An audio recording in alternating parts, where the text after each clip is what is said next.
Hey, everybody. Welcome to Bearded Baker Banter, the sports podcast. Welcome, Trent. Welcome, Trey, on this beautiful Friday morning. Friday morning. That's right, man. It's good to be back. We had a little bit of a hiatus because we had an early episode last week. So, new swag, boys. Yes, Right. yes. The unofficial official Orioles podcast. Darn right. Don't mind the actual real Oriole bird on the shirt. Thanks to copyright restrictions. Yep, that's right. And also peep the actual real Oriole on the hat. That's awesome. Dude, I love it. There's literally no official MLB gear. It's just all just random bird gear. Tyler, is that a duck camp hat? I don't know that for sure. It's a good brand. Usually they have birds and fish hats and all the goods, but I love it though. I finally got it on Threads because we are the unofficial unofficial Orioles podcast here. Darn right. Not you know what? I know we are. We're already at it. All right. I know we are not talking baseball yet, but guys, 3-1 or the Yanks. Come on now. I know. Let's go. Big series there. Another big one coming up against the Reds, but nothing better than taking the first series, especially a 4-game series against the Yankees, because those can bite you. Those can bite you. Oh yeah. But sorry if I took anybody's strike. No, that's okay. But Trent, to point that out too is the fact that that's an in conference type of thing where you're beat. 3-1. Right. I was happy if we split. To be honest, because the Yankees are they're a powerhouse with some of the players that they have there. It's to see what we were able to do in terms of, pitching did well, hitting did well. It was 2-0 the first game, 6-2, 4-6. Yep. 4-2. 4-2. That was it. 2-0. Then the next one we, lost, but then, today to kind of put it on them. A little nervous there at first because I think it was like the second inning. I think they left bases loaded with nobody out and did not get a single run early. And I was like, oh boy, that's kind of telling. That's not good. Right. And I think Rutschman and somebody else struck out. I was like, man. Well, here's the thing. They came back, man. Here's the thing: is everyone coming into this year thought that Juan Soto and Aaron Judge would be the top 2 duo in the AL East. But in reality, it's just Soto. in reality, yep, there it goes. He's taking it. He's gonna take a strike right away.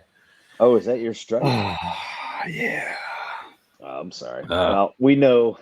We just might as well finish it now, Tyler. It's Gunnar and Adley. It's gotta be. Yeah. Come on. Just took my legs right out underneath me. We're talking Orioles, man. You gotta come on, man. Jeez. So to be fair though, Trent, Soto is having a heck of a year, like an MVP start to a season. It's just Aaron Judge hasn't done anything, in my opinion. But you're right. The duo. Yeah, duo. Absolutely. Rutschman and Henderson are better than those two combined, but Soto's still having a good year. And what I will say is it was nice to kind of beat them after he did that stupid little stare down after hitting that home run. Yeah. You're losing, and then you lose the game, and you just look like an idiot.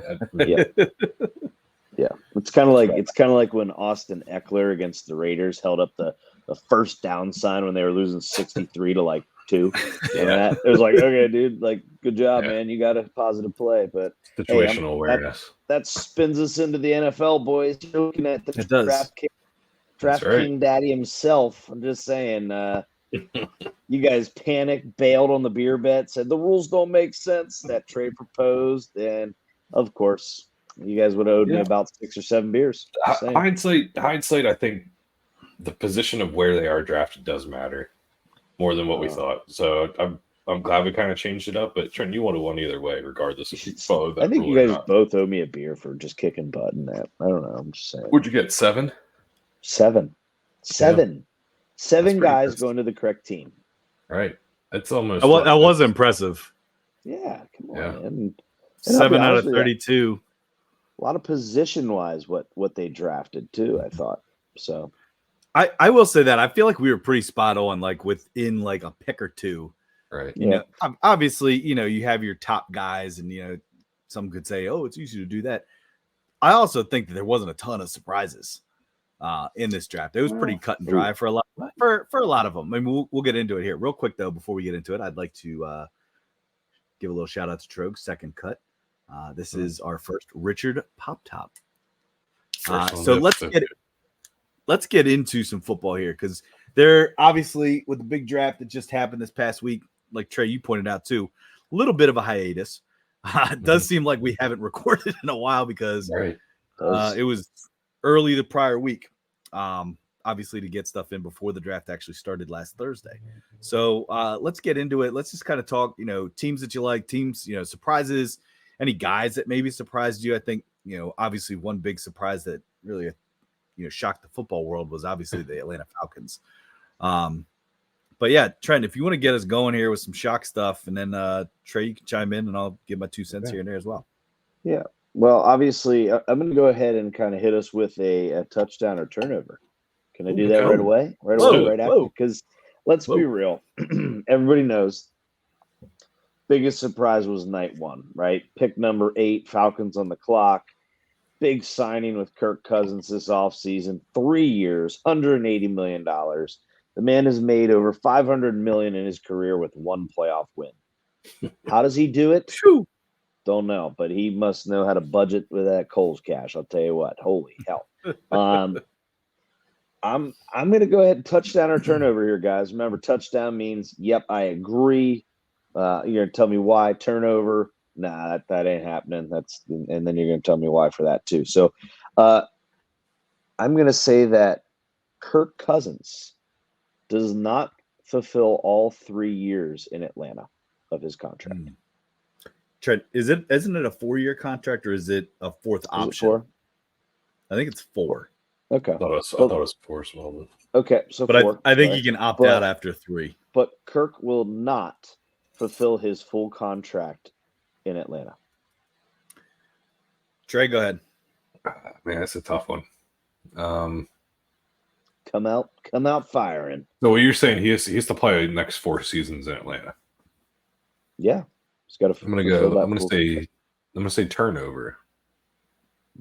One, because is he coming back to start the season? Do we know that for sure? I think he's on track to. Is he gonna be able to play week 1? Yeah, because the draft pick was, a lot of people, as soon as it happened, said maybe there's health implications about Kirk Cousins not being ready, and they said that is not the case at all.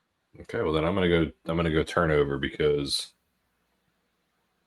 I mean 4 years is a lot. A lot can happen. You could underperform. Like I said, I hate to ever say it, but that age, Achilles are pretty sensitive. You know, does he stay healthy for the next 4 years? That kind of stuff. So I'm gonna go turnover. So hold on. So turnover, you're saying he won't fulfill? Correct. Right. The question is, will he fulfill?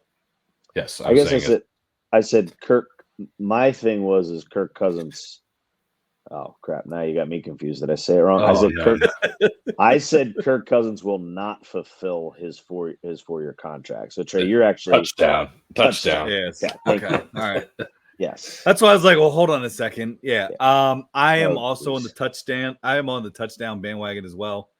I think maybe 2. I also do think that Trent, I think you might have been partially correct with the 3. I think the 3 years is like what he has, and there's like a 4th option or something like that. I think he's out after 2 max. Mm-hmm. And honestly, I don't think it's necessarily it's because of what it is, but like I think it's because of Michael Penix's age. I mean, Penix is already 24 years old. You know, like when he's coming in, you know, he's probably going to be coming into play here. I do think it's going to be beneficial to have Penix kind of, you know, see and understand and learn the game a little bit. I did see that there's, and honestly, I can't tell you what it is, but I did see that there is somehow a Raheem Morris, Michael Penix connection in some fashion. Somehow they're connected and they've crossed paths in the past. But I do think that Penix will be the guy eventually. I mean, they're a young team. They got some studs. They got, Drake London, you got Bijan, you got Kyle Pitts. I mean, you got a young core group here. And I mean, if you can get an electric quarterback like Michael Penix, man, get some big Penix energy in there, man, and you are 6 to midnight. Jeez. Ooh, I see what you did there. Okay. Yeah, I'm not gonna lie. I think, oh man, I didn't like to read the we're approaching it like an Aaron Rodgers, Jordan Love type deal, because I don't think you can say that you're doing that when this is Kirk Cousins' first year in that organization. That works out when the guy that has been there has been in the organization. Right. And he's been the franchise for a long time. Kirk hasn't been the franchise in a long time at all. It's his first year, right? Hasn't even played it down. Yeah. So I didn't care for that. But obviously, guys, that was big surprise. I know maybe we'll take a little time to give our own team reflections, but I'll just say, I'm not gonna lie, I was prepared to walk away from night one saying, hey, I'm pretty happy that Michael Penix is a Las Vegas Raider. And that ship sailed pretty darn quickly. Crazy. So that was my biggest surprise there. Are we going surprise right now and then go with teams that we liked? Or well, I would like to comment, Chen, on your thing about the Aaron Rodgers. Oh, we're getting our guy. Like I think that was such a cop out. It was such a cop out, and it was almost like he's reaching for like, oh, well, here's our reasoning for it. And it was like, here's your reasoning for it. But hold on a second. There's so many things wrong with your reasoning. Right. You know what I mean? Like it just seemed like an excuse. I think he's an exciting pick. And I don't know. I'm still not sure why it took him at 8. It is what it is, but like, I don't know. But go ahead, Trey. No, I was gonna say I know it's gotten a lot of hate, and I don't like the pick. There you got 4 years of Kirk Cousins. If you think the talent's there in Michael Penix, his talent's not generational. It's not once every few draft classes. You can find a quarterback kind of with the same tangibles and intangibles as Michael Penix almost in any draft. So I don't like the pick at all. I think you got to trust your move that you made in the offseason that you spent a lot of money to do. And you have to beef up the positions that you don't have strength at. And that was defense. That was edge rusher. That was defensive line. Like you have gaping holes in your team. You have a good, talented offense. Big gapes. Gaping holes. I know. But you have a talented offense with a lot of weapons. You got your quarterback. Why waste your why spend your 8th overall pick on a quarterback that's talented but not a franchise-changing quarterback? You know what I mean? Right. I don't know. It got a lot of heat. I understand why. Michael Penix is a good quarterback. I just don't think it was the right team or situation for him to be able to go to, or I don't know. It was just a weird thing. Could have traded back even. Yeah, but could they though? No, at 8 you take your defensive player, the best of the position that you need the most. Take a edge rusher, a guy that's going to literally change an offensive play by putting pressure on the quarterback. Someone like a Nick Bosa or you know what I mean? Like players like that. Like why not? Why draft a guy that you don't even know if he's going to play for the next 4 years? Like it just doesn't. I don't know. That's just my thought on it. Well, I do want to move into some other surprises here too. But Trey, you said something about like edge rushers, get your defense, get your guys going. Somebody that's a difference maker on that defensive line. And honestly, you can make the argument nowadays.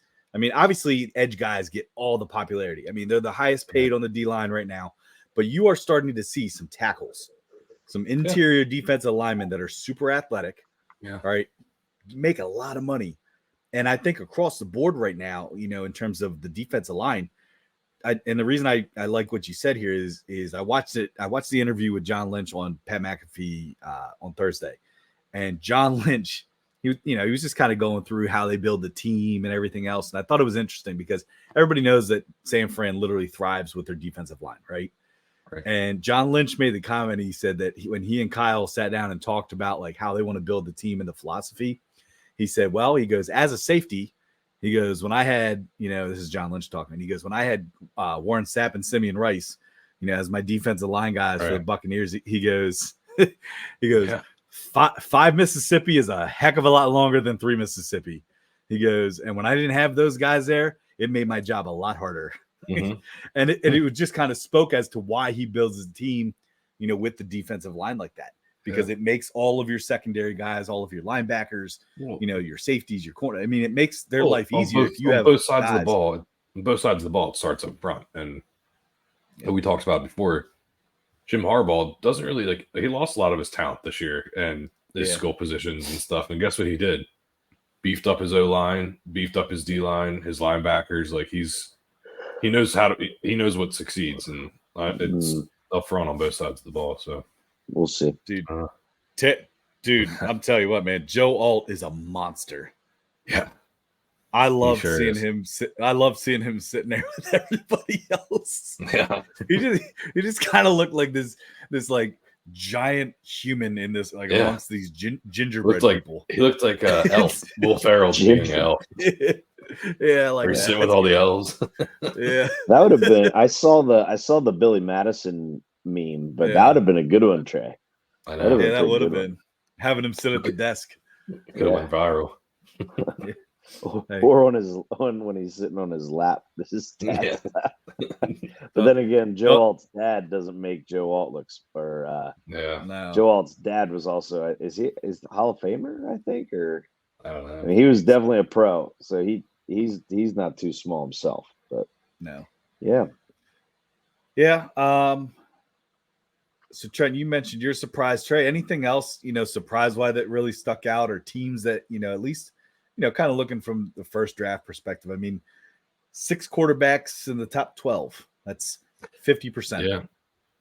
I got 2 surprises. It was the Bills that just kept trading back and letting teams take wideouts. And it was like, you guys are in desperate need of a wideout, and you keep trading back. And guess what? These teams that are trading up with them take a wideout. So it's just very strange to me. I didn't understand their strategy, if they're trying to get draft capital or not, but especially it was just that pissed me off. Right. It was just weird to me. I don't know. But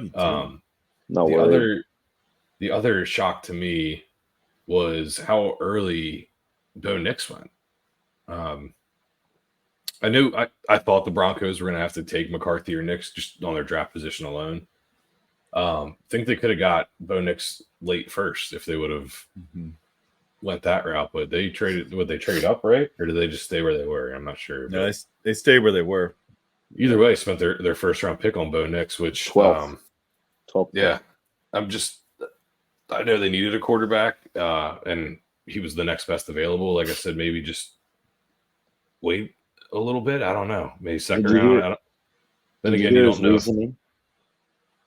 No, but I did hear Sean Payton try to act like he played.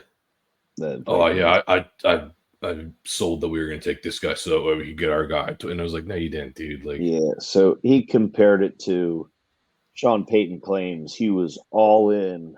Yeah.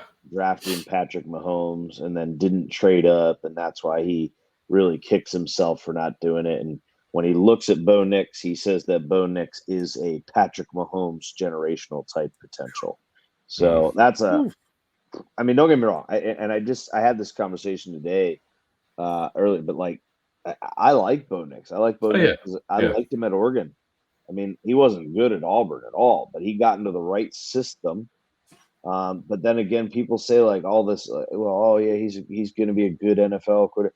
He didn't play in is Oregon system an NFL system? I would say no. No. But you could look at the Sean Payton system. I'm trying to think of when Drew Brees and the Saints. I mean, they had some wideouts. You know what I mean? And it, sure you had, running back here and there too that was pretty athletic, but who's your wideout there? No. I'm not saying they have. I'm not saying they have a wideout. Because I think I'm not saying they do that. I think Cortland Sutton's going to be a Steeler here. Yeah, but no, I'm not saying they have a wideout. What I'm saying is that they now need some weapons.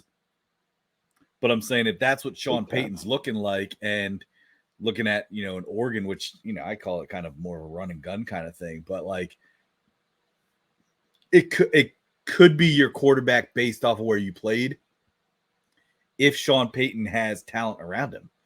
But Trent, to your point, I don't think there's a ton of talent around him. I'll be honest with you, I don't even think Cortland Sutton is that good. Go let him be a Steeler, and he'll just sail off into the sunset, without ever being recognized as anything.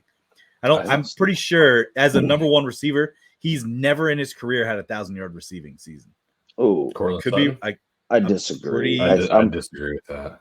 I'm pretty sure before his ACL injury 2 years ago, he was a 1,000-yard receiver.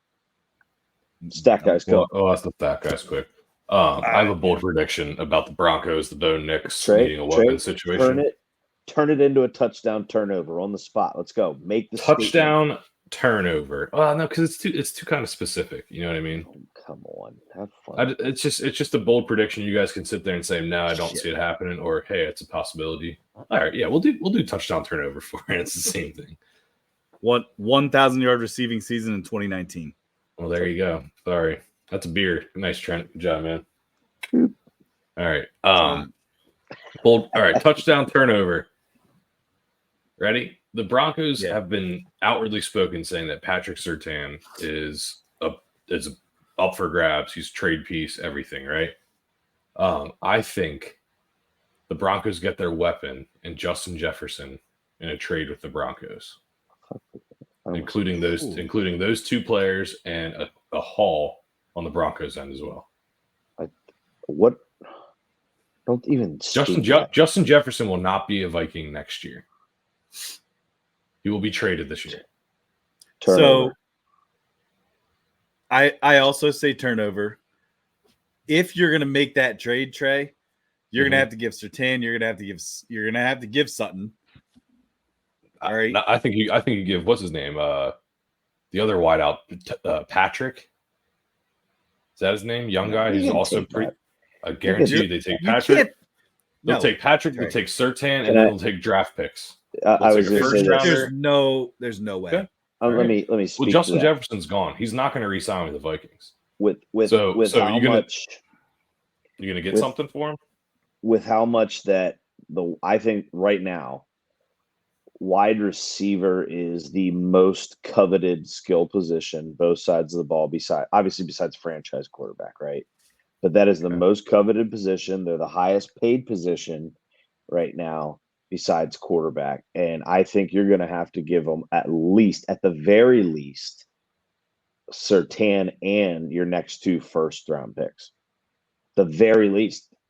Hell, I'd go borderline 3 because I think the Vikings are willing to pay him. I think the Vikings are willing to pay him. I don't see him coming to the Broncos. I see him going to a different team in the AFC and on a completely different side of the country, and that would be the Patriots first. So that's where I would see him going. That's just because they've been in contact with it. Okay, but I'm telling you right now, I ultimately say turnover because I think Jefferson is going to stay a Viking because the Vikings, I believe they probably kicked themselves a little bit of allowing Randy Moss to go and do what he did. That's exactly what I was going to say. Yes. So I just think it's spit all over my computer. It's kind of like in the hockey world of things. It's like the Oilers, they had Wayne Gretzky, let him walk. You better not let what's his name? Oh man, he's a free agent. They don't get a say. Connor McDavid is a free agent. It doesn't matter, Trey. He's not going to see. They're going to offer him. He's going to. So is every other team, Trent. So is every other team. He'll stay. He didn't like his time there to start. They got no real promise for the future. I would say right now. You got McCarthy, man. I really like Minnesota's coach. How can you say no promise for the future? What, JJ McCarthy? Okay, so you drafted a franchise Kirk Cousins guy. the future? You drafted a franchise guy, and then you also have Jordan. You also have Jordan Addison, and you got honestly he was mocked in the top 10 in Turner. Maybe because of his intangibles. He's a good leader, has the attitude. He meditates on the field. He's so grounded. No, I'm not talking McCarthy. I'm talking the edge rusher. Yeah, that guy was great. Dallas Turner. That was a better pick. Okay, so you got him. You got him at 17. So I wouldn't say that I would not say the Vikings don't have a future. To have Addison and to have you also have the tight end from the Lions that got traded there, Hawkinson, and you have Justin Jefferson. Did they pick up a running back? I can't think who their running back is right now off the top of my head. They got rid of Madison's a Raider. I don't know. I'm disagreeing. Their offensive line is solid. Their defense is not the best, but they're serviceable. I think you're wrong. I think you're blinded by the fact that the Vikings didn't have a quarterback this past year, and you saw them because if they would have had Kirk the entire season, I do believe that they got a wild card spot. They actually that injury allowed the Packers to get to where they did. I'm not. You said, "Oh, was there a future with Kirk Cousins?" And then Tyler asked it. There was. They were successful with Kirk Cousins. Justin Jefferson had unbelievable seasons. Their offense would move. Granted, they were unlucky in some games and lucky in other games for one year. Early? But still, I don't think JJ. Hold on, they do have a running back. They have Aaron Jones. That's right. That's right. They did get it. Come on, and Ty Chandler's a backup. Like, dude, that's a promising team, Trey. I don't think it is that promising. They don't have promise. Oh my gosh, they don't have a future. You're blinded. Trey, you have cheese. Justin Jefferson is not going to stick around for 30-year-old Aaron Jones. He's not going to stick around for that. You have cheese in your eyes. You're a cheese head. I'm just being real. Justin Jefferson is an ultra talented quarterback. He's going to get the telephone book thrown at him of options, deals, money, everything. And he's not going to stick around for 31-year-old Aaron Jones. He's not going to stick around for less than a game manager of JJ McCarthy. He's not going to stick around. I'm just telling you. He has better options. Let's save JJ McCarthy. JJ McCarthy, his most passes in a game was 15? And it was on when they ran the ball 60 times a game, so teams had no idea when he was going to throw. I can make those passes. Put me out there. Oh, easy. Maybe with that new haircut though. I'm just saying. I don't like JJ McCarthy. I didn't like the pick. Thought it was an excessive reach, especially for his sample size. So are you saying more of a reach than the Falcons taking Penix at 8? No. Okay. Real quick though. Hold on. They also still had, and I'm not saying this guy's a franchise quarterback either, but they also have Sam Darnold on their team too. Here we go. Top 10 quarterback ever, right, Tyler? What did I just lead? When he started those 2 games for the Niners, he was on pace for 50 touchdowns that year, man. No, he was not. And I hated when he was in there. But you have to understand that what I'm saying, like Trey, I totally disagree with you, dude. And I think Justin Jefferson is a generational talent. Yes, he is the new age, right? But I'm saying, and the Vikings would be insane to actually let him walk in his prime right now. They might not have maybe when he's old and gray, but at this point in time, they're going to pay him a shitload of money. Yeah, he's going to sit there. He's going to catch a ton of balls. Do you understand that everyone else is going to offer him the same exact thing? Everyone is, and might even offer more than what the Vikings offer. He won't see free agency. Nope. How can you say that? Turnover. Okay, we'll see. Well, hey, I will just to kind of wrap this up. Biggest winner of the draft. Winners and losers. Yeah, I'm gonna say. Well, I don't know a loser other than. I'm gonna go winner right now. I have my winner on my head. I really do think, and I know it's like, oh well, yeah, they had the first pick overall. I do think the biggest winner, one of the biggest winners, were the Bears. I do believe Caleb Williams going to have he's going to have a good NFL career. I'm not saying he's the next coming of Patrick Mahomes. I know there's a lot of comparison to the two, but I love the fact that you went out and then drafted, according to Tyler, the number one receiver in the draft with Rome Odunze. So you have taken that offense. Now, don't get me wrong, we still got to see what that coach there, because he kept his job somehow. Yeah. But you now have you got Keenan Allen, right? You got Keenan Allen. Who is it? Was it Moore? DJ Moore. Yeah, DJ Moore. You now have Rome Odunze. You now have Cole Kmet. Oh, Cole Kmet. He's serviceable. Okay. And then you also have DeAndre Swift in there as well. So I'm a fan of what the Bears did. And you know what I think they didn't do what the Texans did, like I predicted, which was trade up to 3 and get Harrison. But they didn't have to give anything up, and they still got a stud at wide receiver to couple with that quarterback. You know what I mean? So I'm a fan. You guys love talking up every NFC North team except the Packers. Well, I mean, we've used them so many times as like a potential 3 playoff bid discussion. Obviously the way you guys talk about the NFC North, they got to be, right. You didn't even talk about the 2 best teams in that division yet. I think there's one team that you're a little high on because you're blinded by bias. Okay. But no, I thought the Bears were the biggest winners. With a close second, I won't take any winner.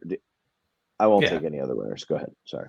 All right, I got 2 winners, and I think they're on the same exact playing field, and those both of the Pennsylvania teams, the Eagles and the Steelers. Don't admit about the Eagles. It's not. I know it sucks because they got. I mean, I was surprised by their strategy. Mitchell from Toledo fell into their lap at 22, which is insane. I was reading something where he had a 5% chance of dropping to the 22nd pick, and he did. So that's wild. And then at the 40th pick, they trade up right in front of the Packers, and they take Cooper DeJean from Iowa, the next best cornerback in the draft. So they got their 2 guys in a very needed place in their defense. So kudos to them. Also, their 3rd round pick, which I thought was pretty interesting, Jalix Hunt from Houston Baptist, looks like Hassan Reddick, who they just lost. So overall, I think Howie did another good job this year. Same with the Steelers; they got their 2 stud offensive linemen, Frazier and Fatanu. Roman, what's that? That was my second best. Right, and then Roman Wilson, a little slot guy that's sure-handed, great, everything like that. So I mean, Steelers and Eagles, man, the PA teams, I think they got it done this draft. We're just doing winners right now, correct? Yeah. I won't beat a dead horse, but I do agree with the Eagles. I think the Eagles had a heck of a draft. It does seem like they tend to have good drafts. Cooper DeJean pick, man, that angered me. Just because my team passed up on him, Trey, your team, it was just a whole mess of things. The other team, though, I'm gonna go with the Chargers. I think the Chargers did a good job. I mean, getting Joe Alt and then still being able to kind of, in the 2nd round, get a big time wide receiver in Ladd McConkey from Georgia. I like the Chargers picks in that sense. I hate the Chargers. I don't know. I feel like they did well. I feel like they did a decent job. So my winners is the Chargers and the Eagles. So all right. Chargers and the Eagles. Mm-hmm. All right. I'll give you my losers quick. From a draft standpoint for the Eagles, I'm still not sold on, but pretty good draft. Can't admit it. My dislikes. Jalen Hurts. Oh, I don't. Tyler, I've been saying it for 2 years, man. Don't forget their OC. Not good. Huh? Yeah. So don't forget their OC. Not good. Oh yeah. Who's their OC, Matt? The dude from Kellen Moore. Yeah, Kellen from Moore. The Eagles, right? Yeah. Or from the Cowboys. No dislikes though. We already talked about it once. I'll briefly go over it again. I didn't like the Falcons draft. Wasn't a fan of their first overall pick, but even less of a fan of their second overall pick. They took Rook Ohoro from out of Clemson, a D tackle. You have 7 better ranked defensive linemen that are proven at SEC, at Big 12 level, and you took this guy out of Clemson who is a project. And it's like, you guys don't have time to work on projects. Like, you need to win now. You need to have impactful players. So Falcons doubled down on bad picks in the second round, which leads me to think they had a really bad draft. The next one is the Panthers. Man, just the franchise just keeps getting worse and worse, it seems like. They tried to surround Bryce Young with some weapons, but the weapons that they drafted, I don't think, are the ones to do it. Jonathan Brooks out of Texas, running back, not a fan of him. I think he's just a regular big powerful running back that's not that talented. And then even the wideout, Leggett, or I don't know how to say his name, but just not Leggett. Yeah, he's just not. I don't know. At least to me, not a instant impactful player for them. So Panthers and Falcons are the big losers for me. Good, Ty. I'll keep it short and sweet. I think the Patriots are the big losers, to be honest with you. I think they reached for Drake May. I think Drake May has Mitchell Trubisky vibes, has Mac Jones vibes. I'm not sold on him. And for him to go at 3 where they did, I don't like that. And I also don't really care for the receiver that they picked in the second round. Pick 37 was Jalen Polk, wide receiver out of Washington.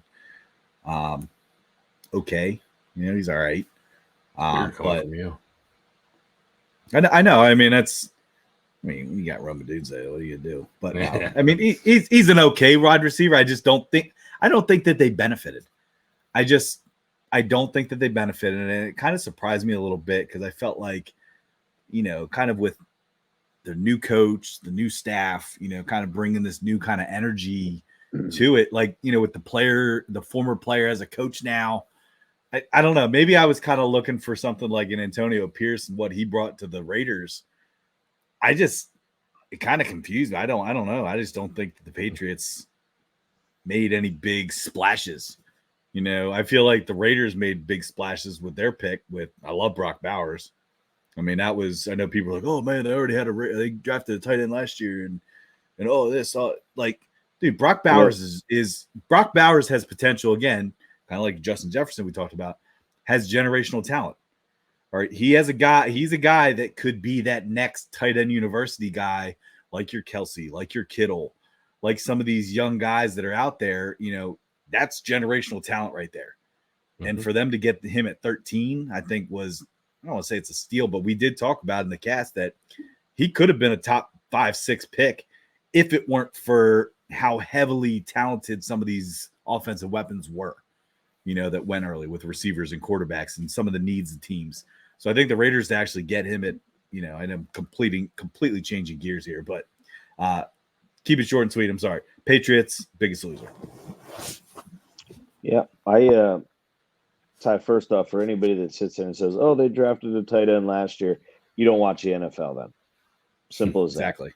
You don't watch the NFL where you have a tight end that is lined up either at the tight end spot, right, or out in the slot.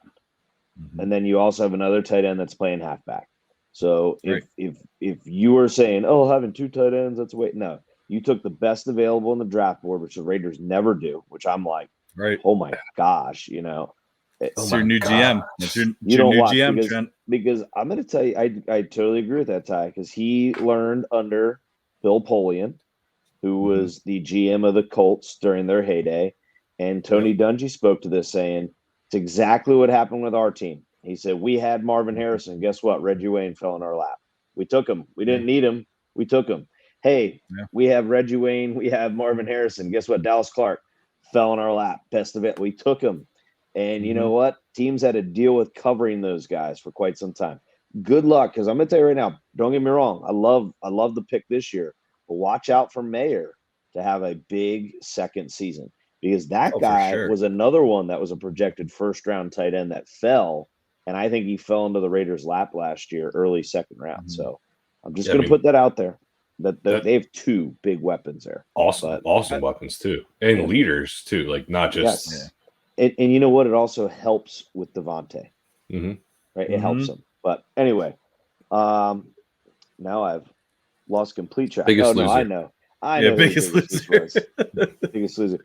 Ready? The Dallas Cowboys. Mm-hmm. Oh, that's good. That's good. All in, comma, my butt. Right? Okay. Anyway, that was a shout out to Skip. No. Okay. Don't look at me like that. You don't remember yeah, that? It was a little weird. We don't give shout outs to Skip. He doesn't deserve shout outs. Okay, sorry, but I had to clarify that because Trey looked like I was like speaking nonsense, but it was the most important comma ever used on X, right? I saw a meme where it was like the Spider-Man holding on to that train. It was like that comma in this tweet. Yeah. Like saving all those people.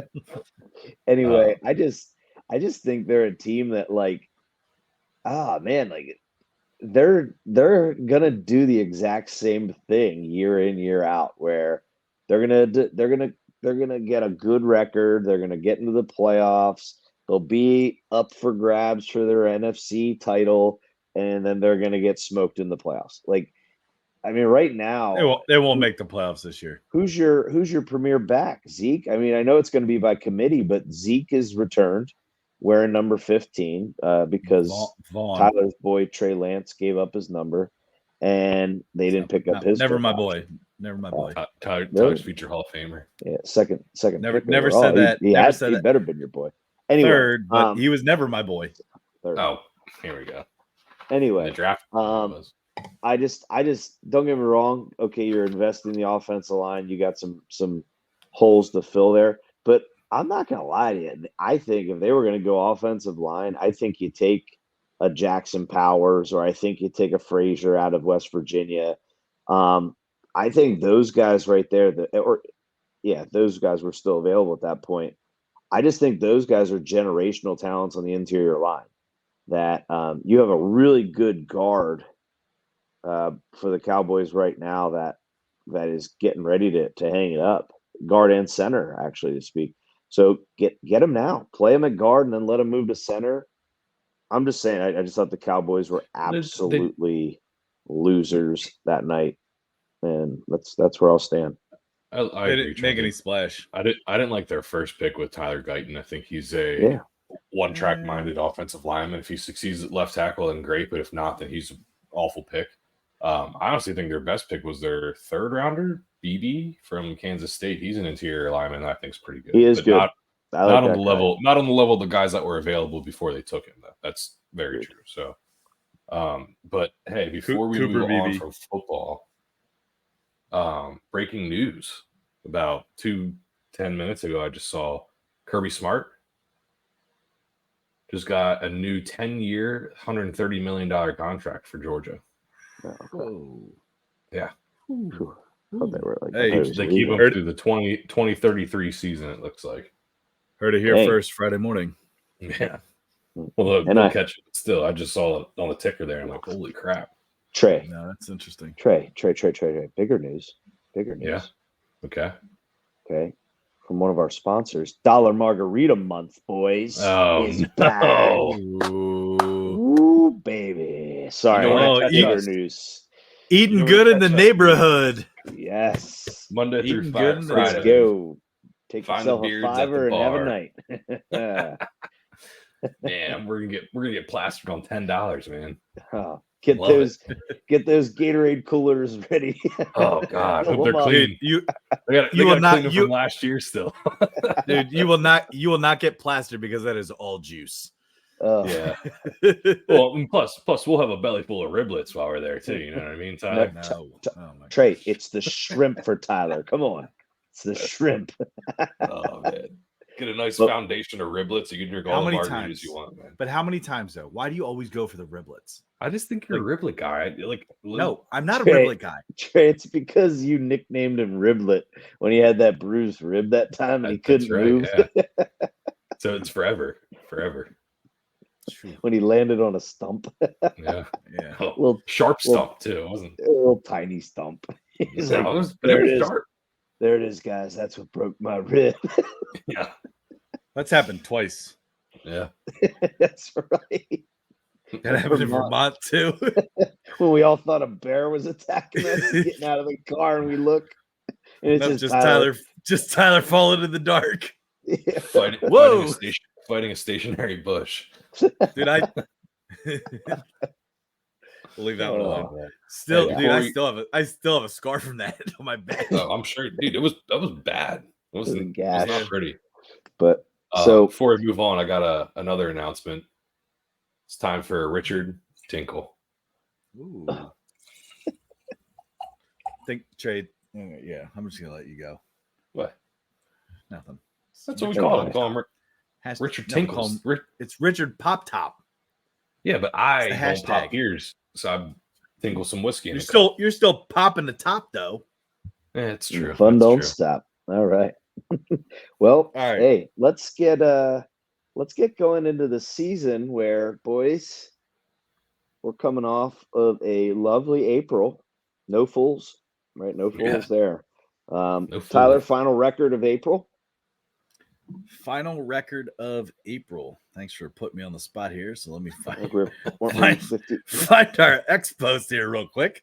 I think I know. I think it was 50. In April, we were 56, 32, and 1 in the month of April. It happened to be our second best month ever in our history of gambling since we've been doing this, boys, which has been since March of 2021. Yeah. And you know what? In a pretty tough month, too. April's not. You got the beginning of baseball. Yeah, early baseball. Maybe you want to. We don't bet hockey this year, really. NBA basketball, no. So I mean, strictly early baseball season for us. It's crazy. Yeah, it's.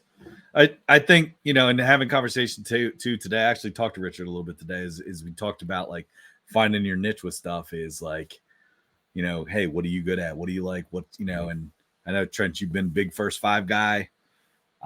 In terms of total runs, I'm obviously a K-prop guy. Trey's still staying away from his niche, but that's fine. He is you're doing a nice job though. He's doing a nice job. It's working. He's crushing it, right? I know. Yeah. So good. Right now for the year 2024, we're actually 192, 164, and 3. And currently we are over 211 games career over 500. Right. So. Wow. 1,759, 1,548, and 29. Right. So it's kind of funny to see that. Dude, it's funny to look at those numbers because you're like, holy shit! Like, how much have we gambled? Right. Right. Dude, hey, so, I mean, three picks a day though. You keep it fun. It's not like you're putting livelihood on the table every night. We're betting reasonably, and that's the key, right? Exactly. Yeah, picks are free every day. That won't ever change. We have fun with it. So and enjoy enjoy the camaraderie of it. Right. And the other thing that I think a lot of people, I don't know if other people gamble like this, but we bet to win one unit, right? Mm-hmm. So no matter what the odds are, we're always winning one unit, which is key because we bet some games 100 minus 160 odds might seem like a lot of juice, but if you hit it, you're winning a unit. So I mean, it's the way to do it. Trey loves units. Okay. Big units. Nope. All right. So strike, ball, wild pitch, boys. I will break us in here. All right. I'll take the field first. My strike tonight might come off as a little bit of a surprise. It's not a team. It's not a trend. It's an individual who has yet to play a major league game this year. And that is Mad Max Scherzer. Ooh. Okay. Not who I thought you were going to go John Means. Well, it's not. Don't talk about my strike, Tyler. You already took mine.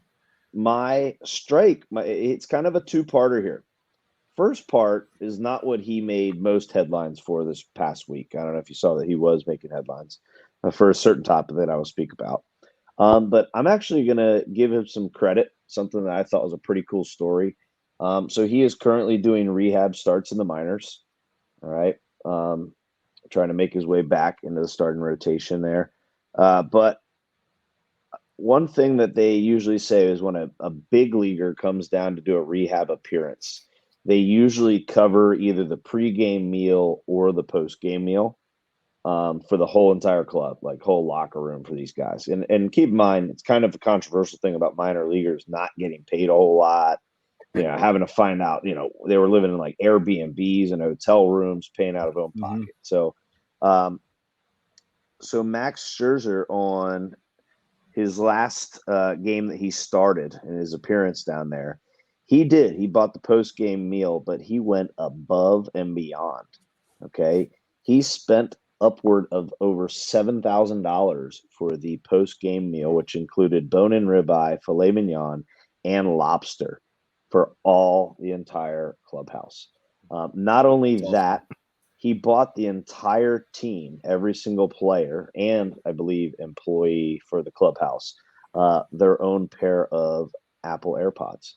So wow. I thought that was really cool. I thought that was respectable because the guy has just been raking in cash from teams that he doesn't even play for right now. So kudos to you. Kudos to you, Max, for that. I think that's awesome.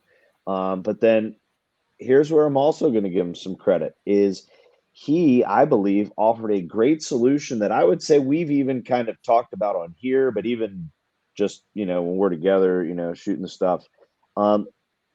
The big topic about all the different rule changes with pitch clock and everything, we've talked about this, is the ability to challenge when the guys tap their helmet, a ball or a strike call, right? It has yet to make the MLB yet, but it is being used in minor leagues. And I'm still, I want to see it. However, the other big component is a lot of people are talking about putting robotic umpires back there where it's just in the zone and they call it. He was very against that. Okay, he was very against that and really spoke recently in an interview about the need for that human aspect with the umpires and behind the plate. And he said, I don't like it. Don't get me wrong. I think there's got to be something to help with the inconsistency in some guys' zones. So here's how Scherzer proposed this idea, and I kind of like it because I think umpires, as well as all officials in all leagues professionally, need to be held accountable. They don't need to be doxxed, Tyler, but they need to be held accountable. Okay? Here we go. Hold on, real quick. Can I do a pop top? Richard pop top. Go ahead. So he said we need to rank umpires. Okay. Let the electric strike zone rank the umpires. Okay, which they all have, right? The box. We need to have a conversation about the bottom, maybe say 10%. Whatever you want to declare the bottom is, and talk about relegating those umpires to the minor leagues. So after you collect data at certain times, and if all of a sudden you are in that bottom 10% in terms of missed calls, then you would have to be forced to go down and do minor league games. So now I know someone say, yeah, but then we're going to lose all the umpires. I disagree. I don't believe you're going to lose all the umpires. I think you're going to say, hey, let's pick our stuff up. And these guys that sit there and make certain calls for ego purposes, I think that's going to stop. I think we're going to see that kind of go away. So, that was my that was kind of my strike there, guys. And so anything to add on to that? If that does happen, does that mean then that Angel Hernandez actually will be doing like 9 and 10-year-old games? Because he'll be relegated that far down because that's how bad he is. Let's hope so. So, but real quick to your point though, I do like that idea because I think it gives them a reason to succeed. Hell, and let's take this a step further. All right, and let's somehow get data on referees in the NFL, and college, and let's start to relegate referees because guess what? Now what you're going to do is now you're going to get rid of all the, this guy makes these calls a lot and this might be this. He makes these, he might have some money here. I don't know about that. I love it. I think it's an awesome idea. I think it gives them a purpose. I think it gives some motivation. I think if you're going to do this too, I do think, at least from the NFL perspective of things, you need full time. I think that needs to be an aspect of things where, finances and things like that have to be set, where these guys aren't working, other jobs and everything else. I love it. I think it's a great idea. I think the relegation, I think soccer's onto something with that whole relegation thing in so many different aspects of sports. This should be used as a motivator so that, teams and people aren't just like, well, tanking. You know what? We get the first pick. Oh shoot. We get next year's pick. Okay. Tell you speak to soccer, which you and I have really taken kind of can't say I'm a diehard. I know every player, but look at Leeds United. They were relegated last year, and guess what? They're coming back up into the Premier League next year. They battled their way back. So, Trey, anything to add before I'm going to just kind of piggyback right into my ball? I have some of my ball strikes, wild pitches deal with that. So I'm going to let you go through all 3 years, and then I'll go through all 3 of mine, and we can just do it that way. So. Okay. But so, I do want to comment. I do like Max Scherzer's idea of making the grades of umpires publicly known and holding them accountable to it. Create a system where if you're underperforming as an umpire, like factually, because they can prove that, then you don't get to do the big games and you don't get to do games as often until you prove yourself in the minors or vice. You know what I mean? Like, I like that. I think it's a great. Your grade becomes public, and then also your address. Make it public. I'm just kidding. Ty's out for blood. He's out for blood.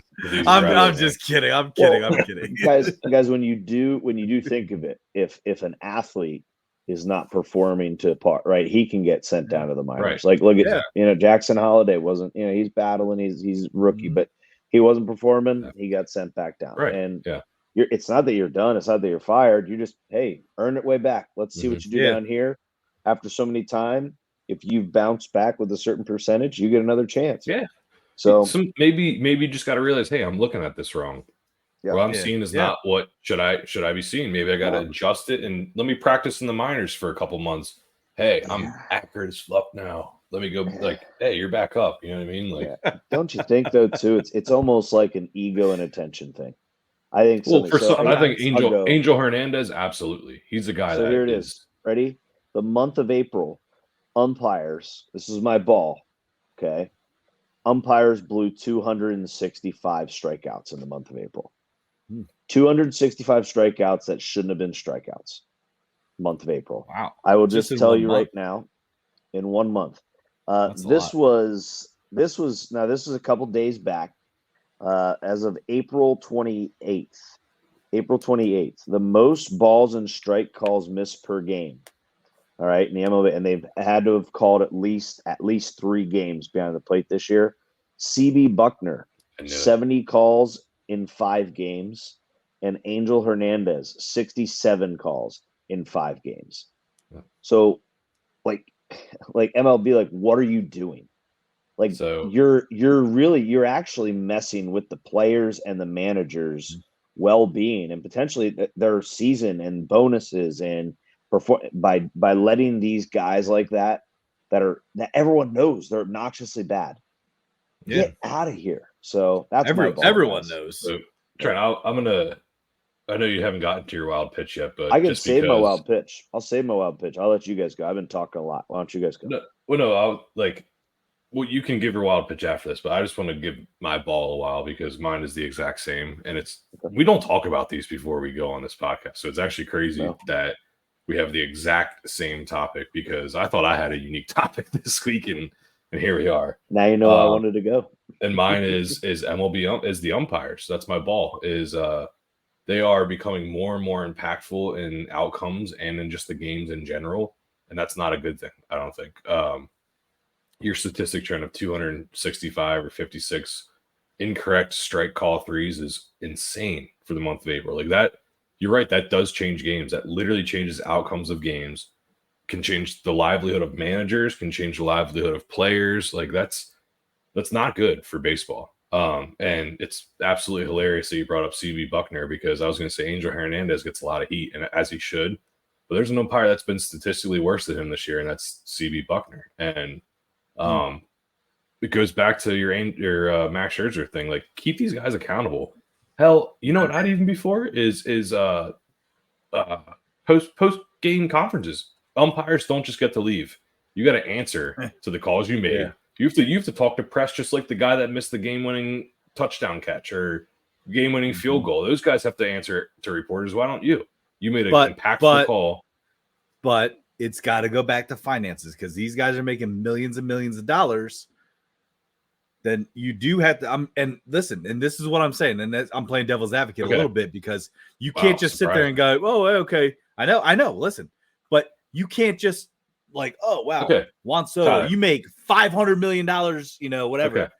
So listen, you got if you're going to hold them accountable in the same way, then you also got to pay them better.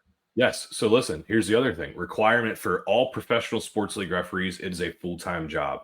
You get benefits. Yeah, you get a 401k, but you cannot have another side job unless it's like, you know what I mean? You can't, like, I agree with that, Tyler. They might not be making the money. They might need to work 2 or 3 jobs, and sure, but then no. You want to do this job, it's a full-time job, commit to it, be good at it. You're a professional. But anyway, Trent, sorry. Yeah, my ball was the exact same as yours. The MLB umpires are atrocious, and something needs to be done. Yeah. Hey, guys, I will just say this, Ty. To umpire in the MLB, your average salary ranges from $120,000 to $300,000 a year. That's a pretty darn good paycheck to be umpiring. Do they get benefits?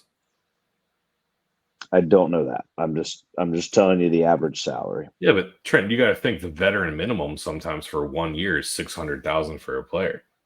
But exactly, and think of managers and think of coaches. Like, so why not? So give benefits, but you are getting paid a lot of money to umpire. Okay, but Trent, how many MLB umpires are there total in the MLB? You can afford to pay them, something that will make them be very good at their job, like elite, accountable. At their job. Yes, accountable. Like if you aren't good, you have to answer to it, because you don't have an excuse. You're getting paid $1 million. Yeah, I agree with Tyler. I do too. I'm just saying it's not like they're not getting paid well. They get paid well. No, but I'm not. I'm not saying that. But like, So you guys want to jump in? So give your wild pitch, Trent. Okay, my wild pitch. I haven't given any, but that's fine. I know, and then we'll go. Each person gives all 3. That's what we'll do. All right. So my wild pitch is, it might be a little too wild for some. My wild pitch is, ready for this? Ellie De La Cruz will steal 100 or more bases this year. Wow. Yeah, it's not too wild. The dude's a freak, man. He's awesome. Well, you may think now he is technically. Where's he at right now? He's on pace. He's on pace for 101 exactly. Okay. But just to kind of say why this is a pretty wild pitch. The last time somebody hit triple digits, Ricky Henderson. Yeah, it is Ricky Henderson. Yeah. That was the easiest trivia question ever. 1983, though, guys. Wow. So that's why I'm saying this is a pretty darn wild pitch to say that somebody's going to touch it. And it's easier to steal bases nowadays with the pitch clock, too. I would agree. And bigger bases. Yep. The guy that came the closest to 100 in the most recent years was actually. Here, go ahead, Trey. Ronald Acuna. No. Good guess. Huh. Ronald Acuna actually hasn't led the league ever in his career. And you're saying one season closest to 100? Yeah. The full season.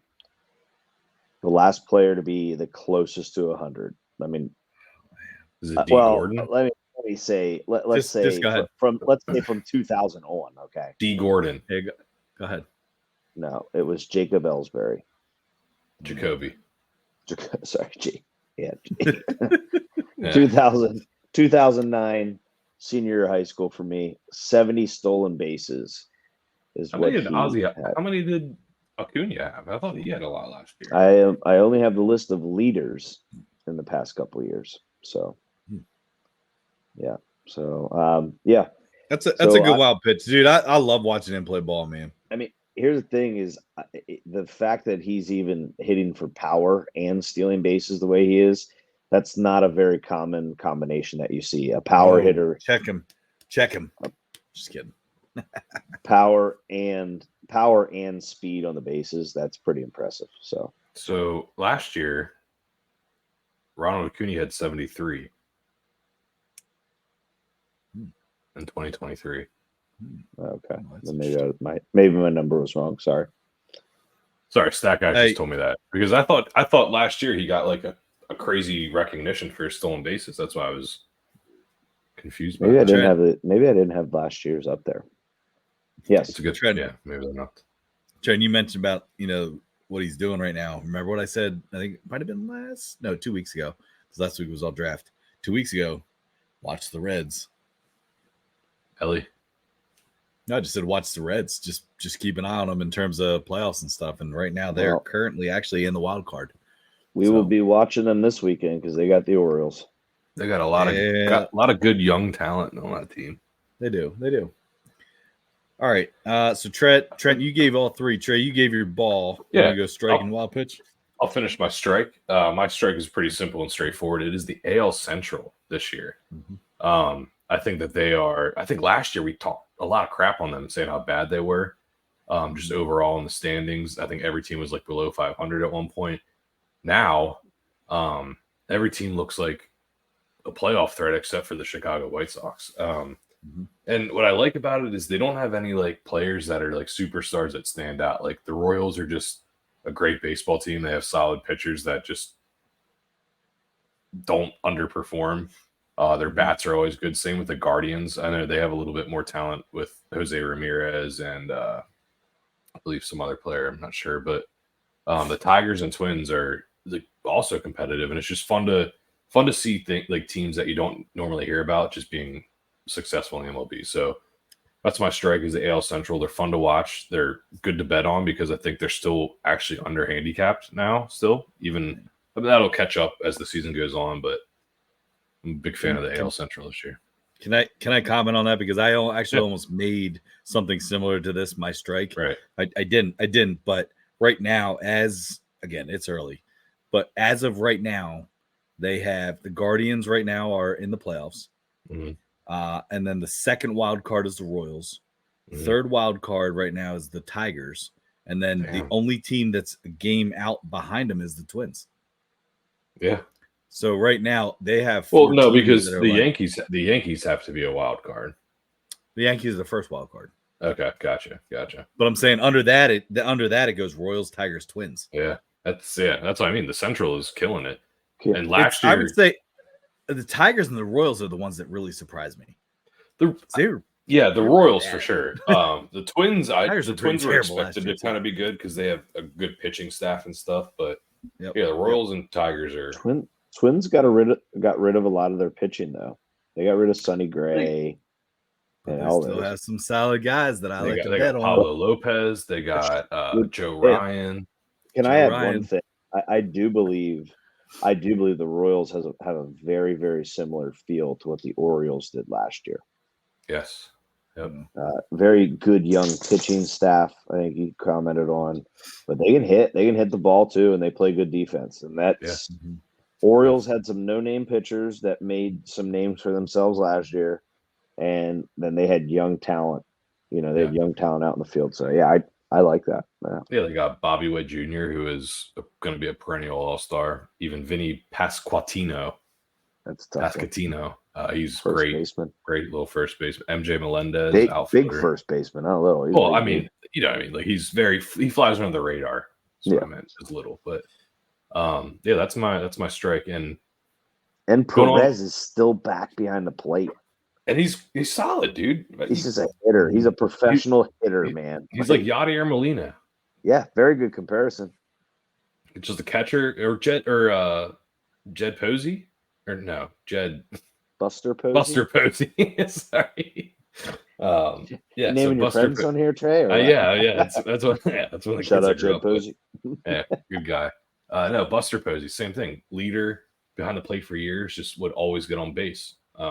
You got to have those guys, and I feel like that's what Rutschman's going to be. But anyway, wild pitch. goes back to the topic that we've been discussing with baseball. I say within 10 years, the MLB will go to automatic behind the plate umpire strikes and balls. Wow. Hear me out. The strikes and balls are going to be called by a computer. It's going to be factual. There's no arguing it, anything. They're still going to have a live home plate umpire getting the call that has to just physically make it. So it's going to keep the human aspect. Gets it in the ear. Or exactly. Ball, strike, ball. You know what I mean? That kind of thing. Foul tip. It's going to be automatically known, so you can't argue it. It's going to keep games moving faster. But yeah, I think do they do away with the pitch clock then? No. Keep the pitch clock. They're going to have an umpire behind the plate still. Don't get me wrong, they will. And he's going to make the call, but it's going to be given to him. He's not going to be making it himself. I think you're taking it. I mean, I don't know. Todd, we just complained about umpires for how long and how they're impacting games. Yeah, but I don't like the automated aspect of it. Like, but you I still like have still have a like person. that's total. No, you're just a machine that's listening. Like So you're complaining about accurate balls and strikes, and then when we come up with a perfect solution to accurate balls and strikes, you don't like it. It's not a perfect solution. Why? How is it not perfect? Here's what I don't. I don't like this. I don't like automation. I like the human aspect of baseball. I like you still have it. No, you don't. No, you don't. You're just like you have an umpire calling it. You just can't argue it because it's factual. What it is what it is. Which takes a different part of the game out, and that's arguing. But you're getting complaining managers. about that part. Tyler, we just spent time complaining about that part of the game. No. What? Yes, we did. We just said umpires need to be held accountable because they're making too many mistakes. Accountability. So take that away. No. Tyler, you're not making sense to me. Nope, I don't Trent? like it. I like the fact that, I mean, you might as well. They already use the zone on TV.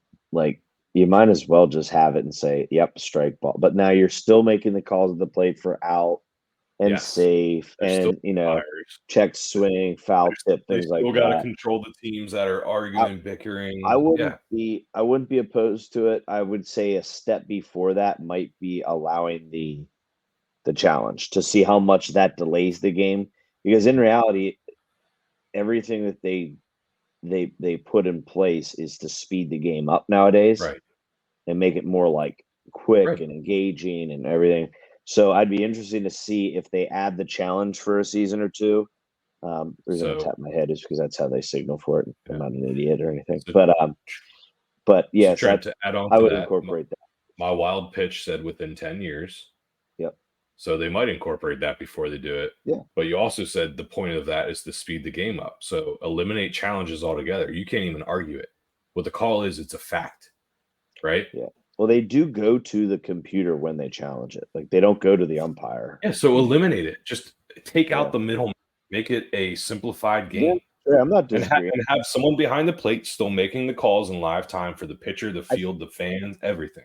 I think my part of it, it would be changing the human aspect for sure, and the human error aspect. Because here's the thing: is you're not. Isn't that what we want as gamblers? Take out the stupid pass interference calls. Take out the stupid strike three calls that ruin games and ruin guys. I don't disagree. I like it. All right, Tyler does. Everybody's that's a fair argument. It's a fair argument, Trey. That's a fair argument. Let's keep the game true, factually true. All right. So you guys have kind of led me into my realm of not a strike, but a ball. Oh, here we go. All right, something that I hate. All right, and it is a singular person. And his name's Robert. And his name's Robert Manfred. Wow. Oh, Commissioner. Yes. Not a fan. All right. And my ball is Robert Manfred because of blackouts. Do away with the blackouts. Let the people watch. I agree. Let them watch their games. Let them watch their teams. This blackout stuff is bullcrap. All right. And obviously I'm speaking about it firsthand as an Orioles fan right now because I can't watch my games in a certain aspect. I have to find ways to watch it, which we won't talk about. But it's frustrating. It's frustrating. The blackout thing is so frustrating. And I know that, with the ticket and local teams and stuff, it happens. I hate it. The blackouts need to stop. Yeah, I was gonna say, Ty, you could pay $100 or however many hundreds of dollars for the MLB pass or whatever, and you still get disrupted with blackouts. Yes, that's my issue. If you're gonna offer this from your league, the MLB is gonna offer, hey, buy our package of this game, and this game. All right, then stop blacking the game out and let the people watch it. Mm-hmm. Who doesn't black game out? That's my ball. You know who doesn't do that? Who?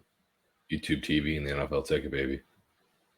That's good. That's what I'm saying. Like that's what I'm saying. Like, and honestly, then the reason I said that you guys have kind of led me into May 16th. Okay, you gotta remind me. Sorry. I didn't get it yet. I got it. I just got it today. This is why I say, how'd you get it if you already had it? What do you mean? So it's not just for new users. Side convo. Stay on track with your ball. So yeah. So Robert Manfred having the games to be blacked out. It's frustrating to me because again, if you're offering the games, all right, and I think that what they want is they want to attract fans. They want to keep engagement. They want to bring the youth in. They want let the kids watch their teams. Let the people watch their games. Like if we gotta speed the game up because of the fans. That's my point though. Like so then let them watch their games and stop blacking out.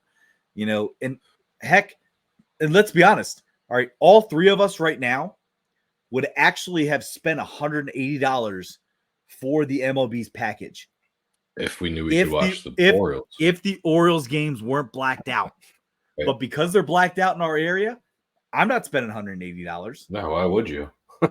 So right there, that's over $500 some dollars that you would have gotten right there from just, and I know that's dropping the hat, but like put that in perspective. That's over $500 right there from just three people that aren't going to buy your little MLB bullcrap because you black the games out that we want to watch. So stop the blackouts. That's my ball. Good. I agree. I have nothing to add other than I agree. Very passionate, and I echo it. Appreciate it. Thank you. And Tyler, add on to that. Masson needs to team up and include YouTube in their streaming for their app. Yes. That's crazy.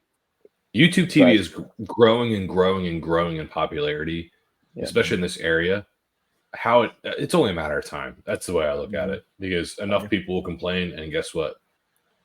Squeaky wheel gets the grease, boys. We're trying. We're tweeting. Better be extra greasy. No, extra squeaky. But they're gonna grease it up for us. You're extra squeaky. Yeah. So. I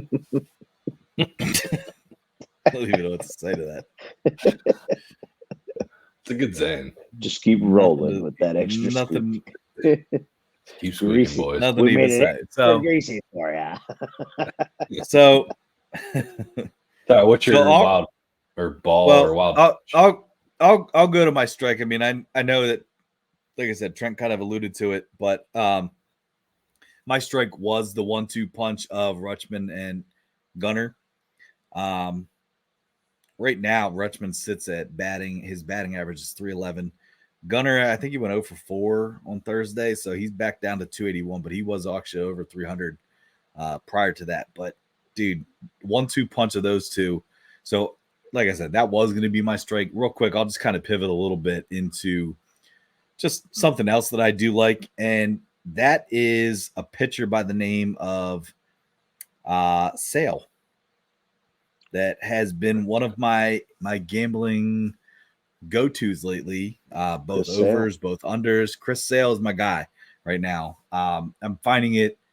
He's kind of how Spencer Strider was for me with the Braves before Spencer Strider started literally throwing 12 strikeouts a game, where they were kind of capping Strider at like 6.5, and I'm like, oh yeah, let's get this, let's get it. And then all of a sudden it's like, oh, let's cap Strider at 10.5 strikeouts. It's like, oh, and he would still hit, and he would still hit. Oh, I know, and I was always like, oh, definitely under.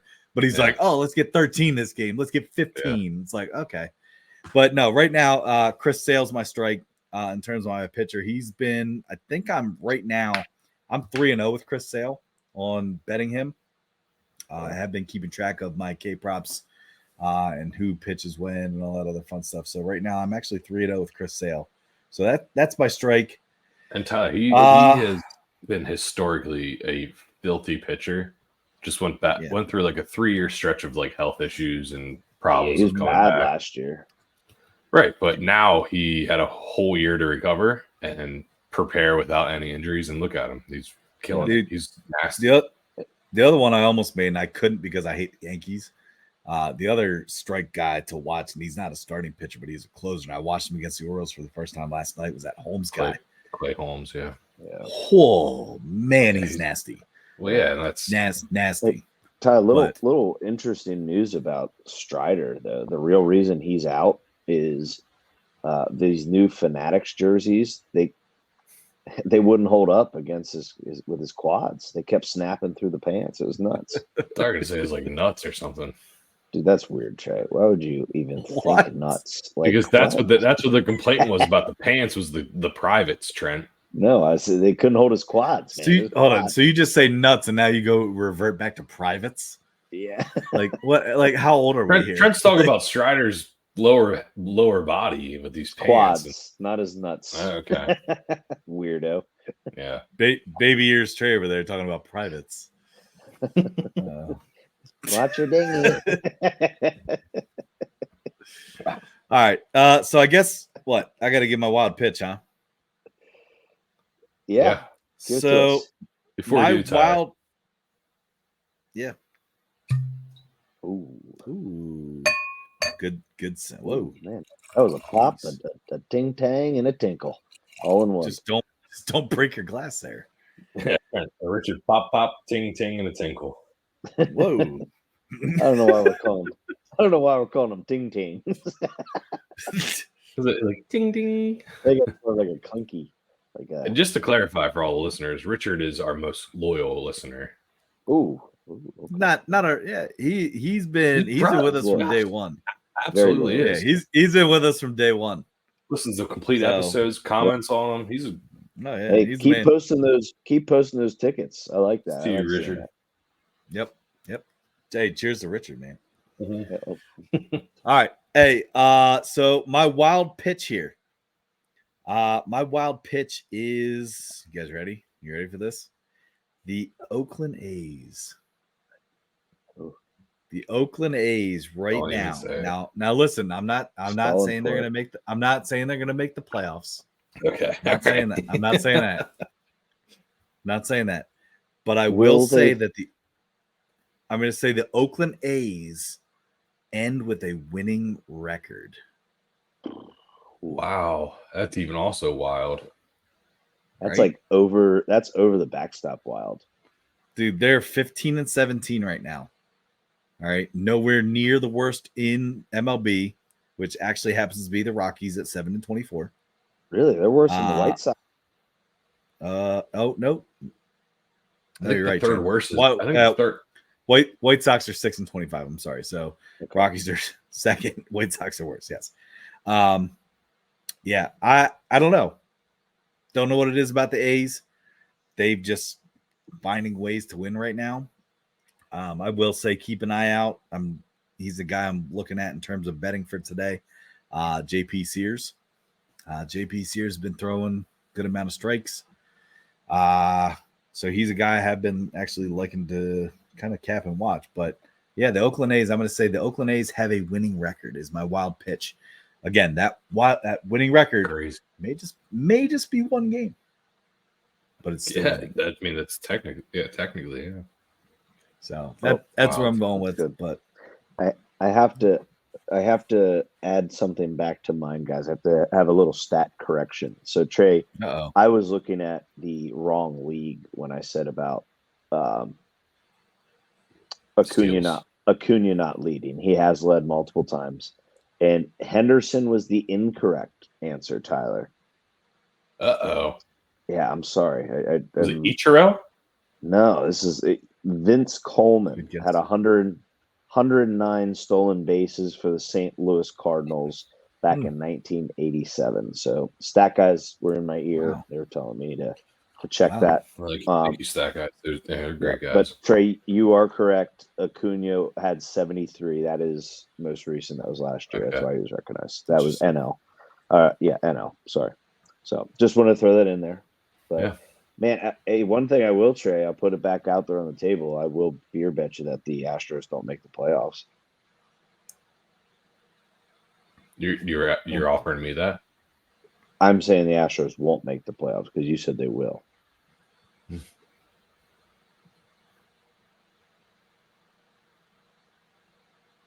all right? Yeah, man. You okay over there? You? I'm thinking about that. That's, oh man. Greasing those wheels up. Can we wait another week? I'm gonna wait another week on that. Oh my gosh. He got mad at me for waiting a week, and now you are doing that. No. Now. Oh, weird. Oh, weird how that works. So now you don't like it? You don't like it now? Let's go. You don't like it? We're a month in. We're over a month in. Let's go. I want to wait a week. Wow. Unless you'll give me like a 5.5 game cushion on the playoffs. Spread. That doesn't even make any sense. No, as long as they're less than 5.5 games back. No, it's in or out, Trey. Okay, well, no, then I don't want to do it yet. Not even a wild card. Wow, okay. That's a bold bet for me. No, it's not. You're acting like it is, and it's not. Wow. So now I want to wait a week, and all of a sudden it's unreasonable. I just find that it's interesting, but it's just. Yeah, well, it's not a smart bet right now for me, so I want to wait. I know, because they're bad. Hunter Brown is bad. Let me just say that. Yeah. A guy that should not be. He is bad, Todd. Don't you dare bet on his K props. He's got like a 13 ERA. Okay, Trent. No, he gets a lot of Ks. That's fine. That's fine. No, he does strike. Yes, he does. He strikes out a lot of people. Okay. He does. It's just he gives up 6 runs before he strikes out 3. So is he going to get pulled before he gets to strikeouts or what? Like that's the thing with him. I think he has almost set a record for most runs given up in the first inning through their first 10 starts in a regular season. No, you bet the under with Hunter Brown. You like it? Case. I like it. Right. Trey, I expect at least one walk prop bet this coming week. Ooh. All right, hold on. Not now. Just get your line notebook paper, run your numbers, and let's get that to us this week. I want to see it. Not that I'm not criticizing anybody's picks right now, but I want to. We're due for that walk prop. Nothing better when that thing starts hitting for us too. Yeah, it's just it's tough, man. So, like I said, it is nice that we finally found niches, and we're not just kind of throwing things into the wind. It's like, oh yeah, full line, and let's once you find your niche, though, it is kind of nice. I mean, and I'm not gonna lie, there's been times where I'm like, oh, I gotta go differently. I gotta try something different, and then I'm like, no, you know what? Let's stick with it. Let's do some research. Okay. I like that I've been keeping track at least, so I can kind of see where guys are at too. It's nice. So right now, I think it's early enough where I'm still able to get by on full game bets with the over-unders, money lines, and I haven't been unsuccessful. But I just looked at the stat props now, and they're still all there's not a lot of variation between them. You know what I mean? Gotcha. They don't. I look for at least 5 games pitched home and 5 games pitched away. That's what I used as my parameter. Yeah, and that sucks. I know. Maybe I'll drop it to 3. I guess for July 4th weekend, we'll have a walk prop bet. I guess. Okay. All right. Trey? Well, hold on, Trey. Kidding, what I would do then, Trey? What I would do? Don't force. Yeah, don't force. But listen, what I would do then is maybe start to do a couple. You know what I'm saying? Because what I do is I actually run. I make more than just what I make our actual pick. There's a couple K props that I throw out, and I watch and kind of see where they're at with stuff. Like I'm making bets just to kind of see where I'm at with things. It's just my confidence level in. So then what I'm saying is maybe start with 3 and see what happens. And if all of a sudden you're getting good numbers, then hey, start to run with it. But if your numbers suck, then go to 5. The numbers don't suck. The numbers are spot on. It's just all right. We need data to make the numbers accurate. You know what I mean? I get it. I get it. I'm gonna keep doing what I'm doing, and then I promise you, once I give the first walk prop, I will be confident in it. All right, you guys ready? Let's finish this episode out here. Oh my, yeah, that's right. We still got a little bit left here. Yeah, I thought we were ready to close up. Oh my. No, goodness. We are not ready to close up, but we'll knock this out kind of quick here. So what we have here, obviously, we have Kentucky Derby weekend. Kentucky Derby, we do a little bit of research on horses. Please don't take this as expert advice on horses because we are not horse betting experts. That being said, I know, Trey, you and I last year did quite a bit of research. You and I hit actually pretty well on some horse bets. So they're. But I'm not going to call myself an expert. No. I will say I'm an aficionado. I don't know how to aficionado. Aficionado. Yep. Thank you. Yeah. So I've actually taken it. I mean, in last year, when you and I did have the success that we did with horse racing, I did some research in terms of, trainers and in terms of jockeys and things like that. I mean, I've taken it. I don't want to say, next step, but I've gone a little bit further now to even look at like trends with jockeys. And that's kind of what I'm riding on with this one. Some of my picks right now, I'm a little bit frustrated with because initially when I started making my picks, the horse that I was like, oh, got it, was not the favorite. And now that I look at it and see things, he is the favorite. Tyler, I'm with you. I looked at more than just the trainer and jockey this time as well, which is I looked at their last couple of races, their statistics, what type of grass or surface they ran on. Other horses in the race that are also in this race too, and where they finished. Their trends too. So I would say I did more this year than I did last year. That's how I feel too. Derby, Yep. Disclaimer though, still not nearly as confident as like the people that bet horses all the time. Like they know what they're doing. Yeah. Go ahead. I go off of freaking cool names, guys. That's fair. You know what? I go off of freaking cool names. I love cool names. Sometimes less is more. Less is more. For sure. I love a particular coat on a horse too, as I will tell you about here in a little. All right, so just to kind of talk us through what we're going to do here, and again, we're not going to take a ton of time here. So what we are going to do, we're going to pick a winner. We're going to pick a trifecta box. All right, and what that means is if you pick a trifecta means that you're picking the horse that's going to finish first, second, and third. If you pick a trifecta box, that means that you are picking 3 horses and they can all finish anywhere in that top 3 and you can win some money. I know, Trey, I think you're probably going to talk about it, an exacta. Yeah. Excuse me. An exacta. An exacta means that you're picking the horse that will win in place, meaning the horse that will get first and second. If you do an exacta box, that means that you're picking 2 horses and either of those 2 can finish either first or second. So what we're going to do, and I think Trey, you and I'll probably. If you box it, it means they can win at any place. If you don't box it, you have to finish in the place that you think. Right? Is that correct? Yep. Yeah, Yep. Right. So what we'll all do is we'll pick a winner. We will pick a trifecta box. All right, and then we'll also pick a surprise winner, where we said the odds have to be 20-1 or more. I think Trey, you might. I don't know. I'm going to share all my picks here because I have a couple bets that I'll put out there just for people to kind of listen. And if you want to tail, great. Horsetail, if you will. If not, it's all cool. But I do have, kind of 5 solid horses that I'm really kind of focused on. So same. That's where I'm at. So let's start with our winner on who you guys think will win. So, all right, I will start off. I'm going with the horse that I'm picking is Fierceness. Again, kind of frustrating because he was not the favorite, became the favorite. His trainer is Todd Pletcher, and his jockey is John Velazquez.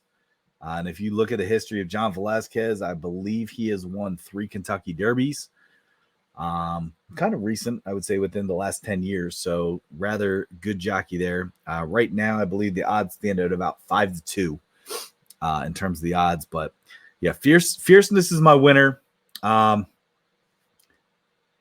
Just because it's not, like I said, I like to put a couple bets out there. I did also put a gamble on Sierra Leone also to be a winner. Little sprinkle on that as well. So that Sierra Leone was my understanding was the favorite initially. But like I said, I'm pretty sure Fierceness is kind of taking that over. So hate that I'm going with a favorite, but you know what though? I'm looking at jockey John Velazquez and he is a winner. So that's my winning bet, Fierceness. So Trent, do you mind if I go with my winner? Oh, go ahead. Tyler, I am taking your second horse that you like. I'm taking Sierra Leone at 3-1 odds.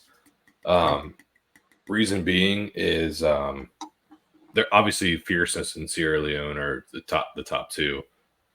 From what I was reading is that Sierra Leone it's a younger horse that's gotten drastically improved with all the races it's been a part of. So it's been a part of 3 this will be its 5th race.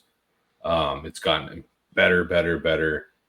And from what I understand is that this extra furlong in the Kentucky Derby is going to only benefit Sierra Leone. So that's looking at it. He's the second favorite horse. Both the trainer and the jockey are looking for their first Kentucky Derby win, so it could be a story in that aspect. But yeah, I'm just going to go with I'm going to go with the hot horse. Chad Brown is the trainer, and Tyler Gaffleone is the jockey. Right. Yep. So I don't know. I just think the surface they're running on favors this horse, and like I said, apparently it's just improving, and it's a young horse, so it could be a stud. Who knows? Diamonds are forever. Mm-hmm. Sierra Leone. That's where the whole song with Kanye West. Yeah, sorry. I didn't know that. My winner. Yep. It's your My winner is Forever Young. I wanna be. There he is. I knew it was sick. But yeah, winner 7-1 odds. Undefeated horse. Yep, undefeated. Word is he plans to stay that way. So yeah. Okay. Actually, that's not what the horse said at all. But yeah. So hold on. So what you're saying is that straight from the horse's mouth? I see. Hey, Trent. Little fun fact about Forever Young, like you said, or I said, both of us, undefeated, hasn't lost a race yet. It would be the first horse to ever win from the country of Japan, country of Japan. So can I say this, Trent? Trey, and if you don't mind, let me kind of jump in on this. Forever Young is probably the one that I have in the most bets in all of my picks. There's not a lot known about it, Tyler.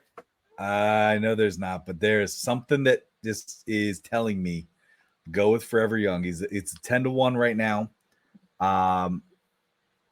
Like I said, I know we're giving a winner. We're also giving a trifecta box and stuff. I have an exacta box that includes Forever Young, and I also took Forever Young as my win place show a cross bet, meaning that I think that horse will finish first, second, or third. So I put a bet on all 3 of those. So Not a bad pick, Trent, because that's one right there that could show up, could win it, especially at 10-1, and you're going to win some significant coin. So coin. I like it. Coin. All right, I'll go in reverse order here and give my win. Give your surprise. Let's give your surprise next. Surprise? Yeah. Okay. Yeah, give my surprise is strictly based on I enjoy the color of these types of horses, which is gray. And the only gray horse in the field. That's like Dave Portnoy. The only gray horse that is in the race this year is, hold on, we'll make sure I get the direction correct. Yeah, West Saratoga. A gray horse has not been a winner of the Kentucky Derby since 2005 when Giacomo won it. So my money's going on the gray horse. Okay. Larry Demeriti is the trainer, and Jesus Castagnone is the jockey. 30-1 odds. Is that what it is at? That's on FanDuel, yeah. Okay, because it opened at 50-1. So, which would have been even crazier. That's why I was like looking. I'm like, whoa, dude, you got a 50-1 horse. All right. I see you over there. All right. So, my surprise winner of the Kentucky Derby is a horse that has raced at Churchill Downs for the last 4 times. Has won 3 of those races. I'm sorry, only one of those races. My bad. But he is a trainer that has experience with the Kentucky Derby and Churchill Downs. So I'm going to go with Honor Marie, 20-1. Okay. All right. I'm going to sound kind of basic, but I'm going with the horse that's right in the 1 slot at 20-1. You guys can correct me if I'm wrong, but when I took the bet, it was at 20-1. I'm going with Door Knock, and that's with the trainer is, I know, right? Spelled Dornoch. Danny Gargan is the trainer, and Luis Saez is the jockey. So that's my surprise. I'm sorry, Trey. Honor Marie, their trainers Whit Beckman and jockeys Ben Curtis. Yes. So I've seen a lot of things about Dornoch. So have I, and that's why I'm surprised that they're at 20-1 because I've seen it being like a hot, commodity kind of thing. I saw it hot to start, and now all of a sudden he's dropping out of nowhere. I've seen that too. I've seen that. So it makes me think like they know he's like sick or like I don't know. Like the horses are weird. Horses are weird, especially gambling. Yeah, they are big market. There's a lot, big market. Shit, dude. They are their shit going on with horses. Yeah. Who knows? All right, so the last one that we'll all give here is going to be a trifecta box. So this is technically just the top 3 horses that you guys have. Again, they can finish in any order. And then I know Trey, I think you'll probably have another bet. I have 2 other ones that I'll just share with everybody just because for fun. Actually, one of them is not even that fun, but one of them is actually the exact same. But so Trent, you want to go or Trey, do you want to go? I can go. Oh, go ahead, Trey. Trifecta box for me. So no matter what position, I'm gonna go Sierra Leone, my original winner, because I just like them. I think they're gonna compete. I think they're gonna place well. Next one is Catching Freedom at 8-1. Let me see what I got about them. Just, I mean, overall, I think they finished in the Louisiana Derby in first place. Won the last 2 races to qualify for the Kentucky Derby. An experienced trainer and an experienced jockey. So Catching Freedom, Sierra Leone. Last one I'm going is Just a Touch, 10-1. And that is because a Las Vegas bettor put a lot of money on them, I believe. So those guys know something. If you're putting a lot of money on a horse that's 10-1, you got to know something. I'm banking on them finishing in the top 3. 13-1 now. Okay, even better. Interesting. Trent, you want to go? Yeah, mine is Fierceness, Forever Young. They are my winner. And then I just like the name, Catching Freedom. Okay. So my trifecta box is Fierceness, Just a Touch, and Catching Freedom. So Trey, I think you and I are the only ones that we have differences are winners. That's why I was kind of laughing. I'm like, man. Yeah. All right. You know what I'm gonna do? I'm gonna place 2 bets on those both those trifectas. So that's my box. My actual trifecta. I went with this is unboxed. I went first, second, third. Put them in order. So I got Fierceness 1. I got Just a Touch 2. And then third, I went with Forever Young. Yeah. I know it's different than my trifecta box. I understand that. So I like to spread it again. It's I'm not putting my house on these bets like I'm sprinkling. Right. Sprinkling here, sprinkling there, Yeah. Right. Yeah. So can I tell you all my I have 3 exactas. Okay, go ahead. That are exactas all, or exacta boxes? No, they're all boxed. Okay. So I'm gonna go Sierra. I'll probably put more of those bets out tomorrow. Right. Yeah. Okay. I'm gonna go Sierra Leone and Fierceness. That's gonna be my most hefty bet in terms of money unit wise, because top 2 horses, they finish first and second, whatever place they finish. I just want to win money on that because honestly, more than likely going to happen. The other one that's also boxed is I'm going to take Sierra Leone and Stronghold. A horse from the West, undefeated in the West Coast. Just a matter of can he perform on the surface, the length and everything on the East Coast with the Kentucky Derby trickle down. So another exact I'm going to go is exacta box. Exacta box is Sierra Leone and Catching Freedom. Okay. So what I'm going to do is I'm going to take my trifecta and I'm going to exacta second and third with my winner. Okay. I like that.